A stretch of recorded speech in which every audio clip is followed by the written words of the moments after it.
Bonsoir et bienvenue pour ce 104e épisode d'Anime Time.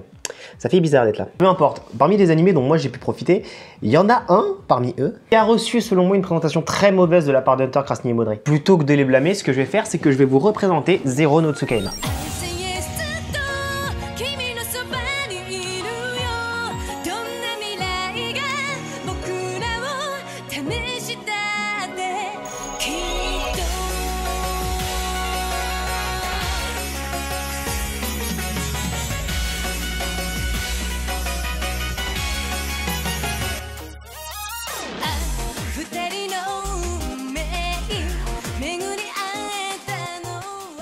Zero no Tsukaima est un light novel écrit par Noboru Yaniguchi en 2004. Il totalise 27 volumes et fut également adapté en plusieurs séries de manga à partir de 2006. Au total, toutes les séries de manga font 19 volumes. Il y a également eu un jeu vidéo sur PlayStation 2, Zero no Tsukaima Shoakuma to Harukaze no Concerto. Quant à l'anime, il a été produit, je vous le donne en mille, par JC Staff. L'anime a commencé à être diffusé au Japon en 2006 et il totalise 4 saisons. La saison 1 en 13 épisodes, Zero no Tsukaima Futakushi no Kishi en 12 épisodes, Zero no Tsukaima Princess no Rundo en 12 épisodes et 1 OAV, et Zero no Tsukaima F en 12 épisodes. Zero no Tsukaima est assez compliqué à synthétiser, donc pour faire vraiment simple, on va suivre le quotidien de Louise Françoise Leblanc de la Vallière. L'histoire se passe dans un monde parallèle, Alkeguinia, un monde où la magie règne en maître au tel point que la magie régisse la classification sociale. Pour simplifier, dans cet univers, les nobles maîtrisent la magie et les plébéiens non. Alkeguinia compte plusieurs royaumes, dont Tristane, qui est le royaume où va se passer l'histoire. Plus précisément dans l'académie de magie de ce royaume. C'est là où Louise est scolarisée. Pour revenir sur la magie en elle-même, il existe 5 éléments magiques.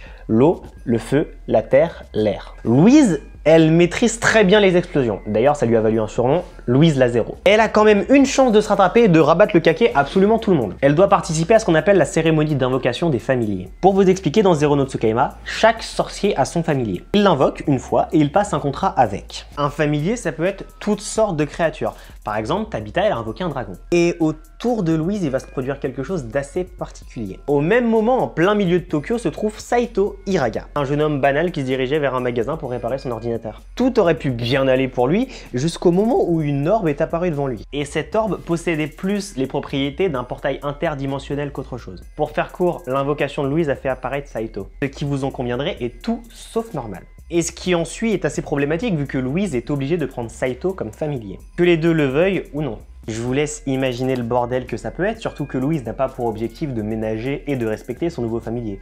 Bien au contraire. Enfin, c'est pas totalement le cas non plus. Mais en soi, faut finir Zero no Tsukaima pour comprendre. Dans notre cas, nous n'avons pas cherché à nous procurer le manga. Déjà parce que c'est un peu compliqué de réunir toutes les séries et que sont tous en japonais. Il n'y a aucune des séries qui est disponible en anglais, du moins de ce qui a été cherché. Et l'animé est déjà suffisant en soi en lui-même. Il n'y a pas forcément le besoin d'un autre média pour découvrir l'œuvre. En soi, Zero no Tsukaima a 2 problèmes dont il faut parler. Et franchement, je vous mentirais si je faisais exprès d'occulter ces 2 points. Il a tendance à expédier les scènes que nous verrions comme longues dans les animés du même genre. Voire pire niveau longueur, pour les animés, on attend vraiment beaucoup d'action. Imaginez par exemple si le combat entre Sangoku, Sangohan et Cell avait duré dans Dragon Ball Z seulement 2 minutes 30. Ce serait véritablement abusé. Pourtant, c'est ce qu'on a dans Zero no Tsukaima. Toutes les scènes d'action de Zero no Tsukaima sont complètement expéditives. Deuxième problème, l'animé met trop de temps à mettre en place toute l'intrigue qui est relative à l'univers. Cette intrigue en soi, on l'attend, parce que dès le début, on nous introduit un univers qui est riche. Et c'est ce qui fait d'ailleurs en partie que Louise est un personnage aussi détestable. Certes, le début fait avancer l'intrigue amoureuse qui existe entre Louise et Saito. C'est pas du spoil, hein, ils vont tomber amoureux. Mais vu tout ce qu'il y a en termes de background derrière l'animé, je trouve personnellement que ça aurait été plus intéressant de tout relayer au second plan. D'ailleurs, c'est un des aspects de la saison 4 qui sublime réellement la fin de Zero no Tsukaima, qui est tout aussi expéditif que le reste. Pour revenir un instant sur Louise, je sais que beaucoup de personnes connaissent Zero no Tsukaima et trouvent Louise comme étant la tsundere la plus détestable. Le problème de Louise, si on la compare aux autres tsundere doublées par Rieki Gimiya, déjà que son développement n'est pas assez compréhensif contrairement aux autres. Si je vous prends l'exemple de Shana, on sait exactement pourquoi Shana est une tsundere. Shana n'a pas connaissance des sentiments par lesquels elle traverse, donc elle les accueille d'une manière assez compliquée pour elle. C'est-à-dire qu'elle est tout simplement agressive. Louise, quand on regarde un peu l'animé, en fait, on se rend compte que ce qui la bloque et ce qui la force plus ou moins à être une peste avec Saito, c'est non seulement les conditions sociales qui existent dans cet animé, plébéien, noble, plébéien, vous connaissez la chanson, c'est également le fait que elle va commencer à ressentir des sentiments amoureux pour un plébéien, donc quelqu'un de plus bas rang qu'elle. D'ailleurs, c'est un aspect très intéressant de l'anime, ce point-là. Mais il y a aussi toute la pression qu'elle reçoit autour. Louise n'est pas respectée par les gens. Forcément, elle a tendance à se braquer. Envers Saito d'ailleurs, alors que Saito est la personne qui est le plus là pour elle. C'est assez... comment dire, débile. Néanmoins, la note personnelle que j'attribuerai à cet animé, ça reste tout de même un 5 étoiles. Ça ne change pas. Je vous conseille vraiment d'aller regarder Zero no Tsukaima, du moins d'aller essayer de regarder Zero no Tsukaima. Et je dis ça parce que souvent les gens n'arrivent pas à finir Zero no Tsukaima, alors que la fin de Zero no Tsukaima est la plus intéressante en termes d'histoire, en termes d'intrigue, et en termes d'intrigue amoureuse surtout.